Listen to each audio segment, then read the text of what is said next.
Back in the big chair again. So I'm back at the house. Did a little video over there at the office. So, first and foremost, thank you for all the support, man.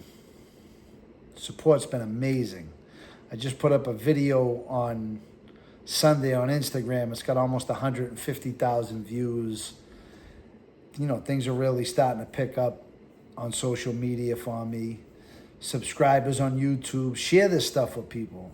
Tell them to subscribe to the channel. And, we're going to keep the content coming. You're the one that's actually dictating the content. So tonight is the politics of prison. Somebody asked, is it one guy that, everybody goes to one guy? Does he call the shot? Everybody has a shot callers in prison. So I want to start off by saying that, I've always wanted to be honest about, the inner workings of prison to everybody that subscribes to this channel that's, anxious to hear the truth, right? Really what goes on in prison. So there's not a shot caller in prison. There's really not. It's a bunch of people that come together. When people try to dictate what goes on in a prison, there's consequences for that. And then, wherever two or more people are gathered, right, it becomes political. I always say that. Whether you're in a motorcycle club, whether you're in prison, whether you're at, the post office, wherever you are, wherever two or more people are gathered, it becomes political. There's factions. People are always, infighting. There's always backbiting. It's just the way it is. It's just the mechanics of human interaction, I think. And prison is no different. So, for instance, let's say at a penitentiary, is there one person that calls the shot for the whole prison? No, there isn't that. It's, different factions of people, different, groups of people. So when everybody kind of has the same idea, especially in the penitentiaries, so the one person I can look to, it's racially divisive, right? So white people hang with the white people, they make their decisions with them, the blacks do the same. Then it can go blacks from different areas, right? From Florida, from New York, from DC, from North Carolina. Everybody's always, in the back. So in the background saying, hey, you heard about this? This guy did this, or, this happened and that happened. What's going to be the repercussions? Why do you think they did that? Well, what are they thinking? Are they crazy? So sometimes it don't affect. So say the Florida's dudes and the DC dudes get into a wreck. Depends who, the friends of those people are and how they react to the situation, or how their friends deliver the message to them, yo, you believe they did this to us, man? And, you're from South Carolina, we're from Florida. They just think they can run all over people from the South. They try to put batteries in people's packs. That's what we always say when you try to pump somebody up to make a move that you want them to make. You try to shape people to make a move that you desire to make. So you're just trying to gather all the support behind you. For instance, I'm going to give you a great situation, and it's a real life situation. In Leavenworth Penitentiary, a white dude sent a letter to a Mexican dude that was in Leavenworth Penitentiary. We sat in the same section, the white dudes and the Mexican dudes, and we all got along.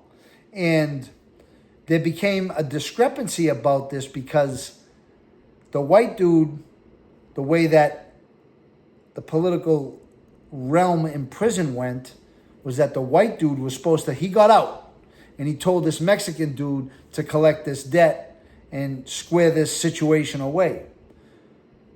The way that the white people thought in prison was that the white dude that got out should have sent the kite to the white dudes because it was our issue to handle. That was his mode of thinking. And I believe that as well because, you don't include other people, because in jail, racial, and now this is the penitentiary level. This isn't the mediums and the lows and the camps, because there it's much more geographical, okay? In the pens, it's racial. It's based upon race. That's, whether good, bad, or indifferent, it's just the way it is, Everybody, and in jail, it's such a crazy thing too, because everybody, I don't care, from the most staunch racist in prison, has friends that are black, Spanish. They shoot the shit with them. Everybody knows who's who in jail. You know what I mean? It's not, and that was another question that people asked. Do the races intermingle? Of course. One of my best friends was a 52nd Hoover Crip named Bam. And I love this dude, man. We sat and we talked for like nights on end. He had the single cell in the back. I told the story about when I come into Leavenworth Penitentiary. He had a big long ponytail, a big beard. He was doing pull-ups. I was like, yo, look at this dude. He's a fucking house, right? But we ended up becoming great friends. At first, we were standoffish with each other, like, fuck this dude. Who's this dude think he is? It's how it always starts. It's always a battle of, personalities. And, you come from a neighborhood where you're the big fish in a little pond, and you get thrown into a place like Leavenworth Penitentiary where there's a little pond with a lot of big fish. If you, get the scenario and what I'm trying to, articulate to you, in a sense that there's just a lot of big time people in a little very small place. So getting back to the story with the Mexican that got the letter from this white dude, there was a lot of tension about things, and people heard this. There was rumblings. So the white dudes were like, hey, what are we going to do about this? This guy is sending this Mexican dude to collect the debt from this white dude in jail that he got from a white dude in the street. Doesn't make no sense. Fuck this dude, And then people were like, ultimately, here's where the term shot caller comes in, right? Ultimately, our main guy that everybody looked up to, that everybody respected, was Steve Kessler. And everybody was like, yo, go get Kessler. And I was closest to Kessler. So they were like, will you go up and get him? I was like, man, he's not going to want to be bothered. You know what I mean? And I'll get back to what happened. And it's a great story, what happens afterwards. I ended up being his lawyer that night. But we'll get to that as we progress on this little bit of a road here into, is there a shot caller in prison? People will talk about me, and I'll let them describe what kind of influence I had in prison. I'm not going to sit here and tell you, I'm a shot caller. People that say that, and that are real, like, oh yeah, I was this guy, I was that guy. I don't know, because the guys that were the most serious in jail never acted like that. Ever. They were the most measured. They were the most, they were stern and, dangerous, but they were also humble in a way too. So here's where all the white dudes come together, right? And they were like, well, everybody had a kind of a difference of opinion. In this case, they were like, yeah, that dude should have never did that, But now the Mexicans started grouping up, and we started grouping up. So everybody thought it was best to get Kessler from upstairs. He was upstairs. He never came out at night. But so that's where there's kind of a little bit of a discrepancy about a shot caller. So this was something in a case where you could say Kess was the shot caller here, right? But this was a decision made by everybody in the white car at the time. Hey, get Kessler, right? Because everybody's talking. There's a lot of big fish in this car, in this crew, right? That are serious, dangerous guys that can handle themselves, that know how to handle situations in prison, right? But now they're like, hey, before we do anything crazy, or before this gets out of hand, let's see what Steve has to say, right? So that's where, I take issue a little bit with one shot caller, And I've seen people that try to be a shot caller, and, people in these like racialist gangs that try to like run shit. I'm not going to say get ran off the yard, because it's a misnomer. It's not true. Like when you say somebody got ran off a yard, you mean like somebody punked them off. No, there was people in these racialist gangs that, try to call shots and take over. And there was a revulsion from the other white people, but they didn't get ran off the yard. Everybody fought. They fought tooth and nail. Like, we're going to fight. Let's fight. See what happens. We'll stab you. We'll fight you. We'll beat you up. Whatever the case may be is. And they didn't get ran off the line per se. Nobody gets run off a line. What happens is the administration of the institution makes that decision. Because they'll say, like, okay, for instance, there was an issue with Aryan Circle in Lee County Penitentiary. I love those guys. Some of those guys were my dearest friends. I talked to them today. And there wasn't not one person that I seen that was a coward in the whole crew. Nor were there any in the independent white dudes who kind of was taking offense to the way things were going politically in the institution.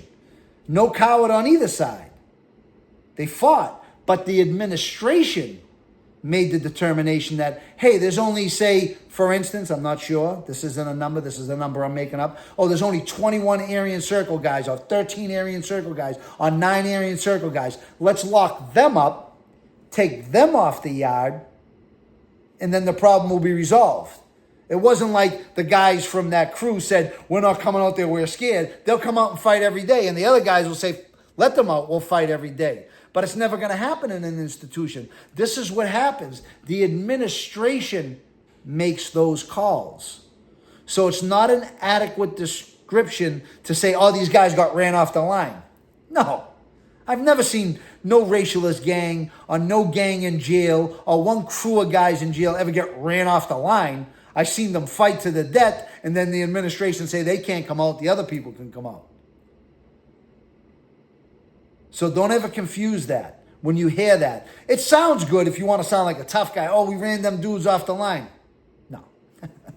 Those guys will come out and fight every day. And your crew will come out and fight every day. And there would be a fight in prison every single day, obviously. Hence the reason why the administration locks up one group and transfers them to another jail where the compound is friendly to them. So don't ever mistake that for anybody ever saying, oh, I ran that dude off the line. Because one dude leaves, one dude stays. And I told you about the instance with me and that guy that got into a fight in Elkton, Ohio. We both got out on the line because we had talked to each other and said, hey, listen, you know what I mean? Because he didn't tell on me, gave the greatest answer in the whole world. And of course, when SIS asked me, I said, I don't know anything. So when those things happen and coincide like that, which they rarely do, if you're in an institution and one guy gets transferred and one guy stays, it just doesn't look good for the guy that stayed. I'm not going to say in every instance the guy's a stool pigeon, because what happened is the administration sometimes might have a hard on for the other guy, got into trouble the whole time, and the guy might not say nothing and still get out and the other guy leaves. It's possible, but highly unlikely, but it's possible. So in this instance, getting back to Kessler and the white dudes asking me to go upstairs and get Kessler, was I go up and I go into Steve's unit. He's downstairs from me. I'm not supposed to be in there, but I walk in and I'm like, hey, Kess, these guys want you outside. Nah, fuck them. I don't care about, I'm not going to. Always had, he was always dramatic, right? I don't care about it. Let them kill each other. I don't care. And I was like, Steve, will you do me a favor, please? Will you do it for me? And just come out there because these guys want you to resolve this situation. They don't want to cause a wreck. If they cause a wreck, even if anybody gets into a wreck, they're going to lock the whole jail down. We're going to be locked in for weeks, maybe months, because it's different races. Will you please come out there? Listen. Johnny boy, I've been drinking, Johnny boy. I'm not going out there. Kess, come on, we'll walk down there. You're fine. Nobody's going to say nothing to you. Because the cops, for the most part, knew who he was and wouldn't really bother him. They'd shoot the shit with him, So we go down there. And, all these guys that are like influential guys. There's influential guys. Definitely influential guys. There's definitely guys that have more juice than other guys. You know what I mean? So there's other guys that will stand around and be like my friend Tony that was there, he'll have 10 of his boys be like ready to do anything that Tony says to do. You know what I'm saying? And another guy will have a few of his boys, and then maybe another guy will have a few of his dudes. And they'll all, kind of be like a little bit of a strata. Like this dude's got juice, but this dude's got more juice than this dude. You know what I mean? Because maybe been in longer, maybe has handled situations differently. But I don't think anybody has ordained anybody a shot caller. You know what I mean? In my experience. You know what I mean? So there are people that are influential that people will maybe, put the term on him and say, yo, that's the shot caller for them dudes. Because he's the most influential. He's the guy that everybody listens to. So yeah. But, there's back and forths. There's like, hey, listen, because do people, follow people blindly in prison? Yeah, some do. But some are like, hey, listen, why this? Why? So there's always a conference. There's always conference, And like in Danbury in Connecticut, the guys that were around me at that time, and like, with me, John, Figgy, Mikey, they said to me, listen, we want you to take care. Like anybody has paperwork, they send it to you. So I would get it and say, hey, Mikey, you read paperwork better than me. You help me read it. Tell me what it says. You know what I'm saying? So it's just, when anybody put the onus on me to take care of things, I would always ask for the young kids, and I'd be like, yo, what do you think we should do? What do you think? You know what I'm saying? So I always was into, whatever the case may be, is if you think I can use my influence to alleviate situations, keep us out of trouble, keep us a tight group, great. But I want everybody to, be involved. Like, you know what I'm saying? Like, I used to say all the time that I don't run nothing. You know what I'm saying? I don't want nobody telling me what to do, just like the next guy don't want me telling him what to do. So, and I was always a firm believer in that. If we can always come together and we can agree on things, did I mediate things? I mean, I just think I had I was learned in that, and I just try to make everybody happy, and try to meet in the middle with everything. So when I went to Kessa, he reluctantly came down. Him and a couple of Mexican dudes walked the yacht. I walk with Steve all the time. So we walked, we hung out, shooting the shit. Now, it's kind of an amazing feeling when you have like a whole yard full of people waiting on like a decision where you're with the 4 people that are walking around. The cops are up there looking. They're starting to talk on the walkie-talkies. They're starting to get riot gear ready. They're always ready, And in these instances, they don't like when people group up on the yard. And sometimes they'll come over and they'll be like, hey, listen, you guys got to disperse. You know what I'm saying? So when a situation like this one, I think it was kind of like it was a serious situation because, you could tell the movement. Obviously, the cops are trained in this stuff. They could tell the movement was different. And when I went up to get Kessler and they seen Kessler come out, they were like, they started to really take notice and really start getting ready. And I'm sure that they had a team somewhere within the prison suited up with the beanbag guns, with the riot gear, getting ready for that, because ultimately that's where it could have did. And it didn't go that way. Guys walked the yard, we walked the yard, they made a determination. I just walked with Kessler. I didn't say not one word. But he kept saying, Johnny, what do you think, Johnny? Johnny, Johnny boy, you're not saying much tonight, Johnny boy, what's up? Like, that's what he would say to me. I would run my mouth and I would talk walking around the track, and he was like, can't you just enjoy the silence, Johnny? Why do you have to talk all the time? But then when I wouldn't say that, I'd be like, what do you think, Johnny boy? What do you think? So that was kind of our relationship. He was somebody I looked up to all the time. He was my mentor in jail. So we walked around the track. Those guys got the situation hammered out. 2 guys from the really serious guys, gangsters, Mexican dudes. And, they hammered out the situation. And everybody, we went and talked to people. Everybody was like, all right, blah, blah, blah, blah, blah. So everybody was satisfied with the conclusion and the outcome. So we started to leave. And here's the funny part of the story. And I'm going to kind of end on this part. And it's one of the most notable nights that I've ever had in prison. Because I got this guy out of his room, right? And he was drinking. So we're walking down Center Hall. It's a big hall in Leavenworth Penitentiary. It's where, all the cops hang out. It's where like a beehive of activity. It's called Center Hall. And goes from the Chow Hall in the movie theater all the way down a huge hallway, and then it branches off to the blocks. You go to B block, A block, C block, Doghouse. When I just saw Doghouse, people from Leavenworth were like, oh shit, Doghouse. I remember Doghouse. But we walked there, and there's a cop there, and he knows us both. And he's like, hey, Bach, Kes, what's up? Go down to the lieutenant's office. They're doing some breathalyzer test. And I'm like, nah, I'll go, boss. He's tired. He's going up to us. No. Both of you go. Now, so me and Kessler turn around after I just can't go blow, right? I can't go blow the breathalyzer test. Kessler got to come with me. I try to say to the cop, no, I'll just go. Let him go. He's old and fucking cranky. Let him go upstairs. Cop's like, nah, both of you go down there. And Kessler's like, Johnny boy, I'm going to the box, Johnny boy, because of you. I'm like, nah, don't worry about it. He's like, Johnny boy, I'm going to the box. And now I'm like, oh, man, this is the absolute worst thing in the whole world. That I brought this guy downstairs. I knew he was drinking, but everybody wanted him. What am I going to do? Like, I was kind of caught in a catch-22. So we go into the lieutenant's office, and, man, I got to think of the lieutenant's name. I'm going to think of his name because he was the best. He got me out of a jam in Lee County, too. So we go in there, and he says, you guys been drinking?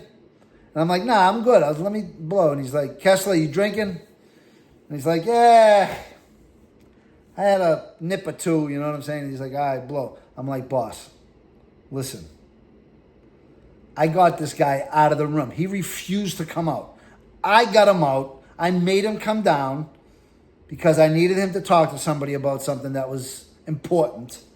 And it's my fault. Let me go to the box tonight. Or let me go to the box, whatever. I'll take your shot for him. He's like, nah, Bart, I ain't going to do that. I'm like, boss, this is all going to come back to me. I feel horrible. This guy just going to get in trouble. He's like, no. I said, boss, listen, this guy, listen, he's up there. He's reading his books. You're going to take him to the box. You're going to end up taking all his books. You got a single cell. He's the head orderly in the block. I mean, everything's going to go sour. And he's like, nah, Bart, I can't do it. Just, I said, boss, I mean, if you could pull a favor out of your bag for us. I mean, this guy's an old guy, been in jail 1,005 years. My fault, I got him out. I'll eat the whole thing.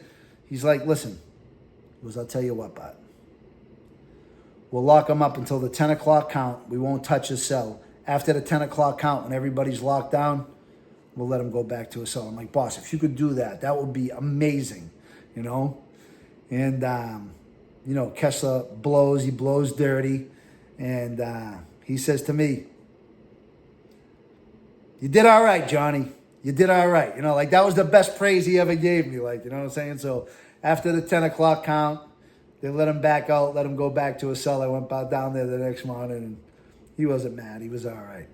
But that was a pretty good story. I forgot about that story now, just telling about this whole, kind of theme I wanted to talk about in this video. But so Kessler was all right. They locked him up for a couple hours, threw him in the drunk tank, Otis the drunk tank, and let him back out after the count. So that was that. So that's my take on it. That's the way I saw it. That's the way I see when people ask about prison politics. And, everybody's cool in the prison. Everybody gets along until they don't. And then, the next day people start getting along again. It's just prison. You're in small, confined spaces with a lot of different personalities, a lot of personalities that are big personalities and big dudes. Some aren't, but some are. You got a highly concentrated area of a lot of serious guys. And, those things tend to happen in the correctional setting. Follow. Send this stuff to your friends. Tell them to subscribe. And we'll be back again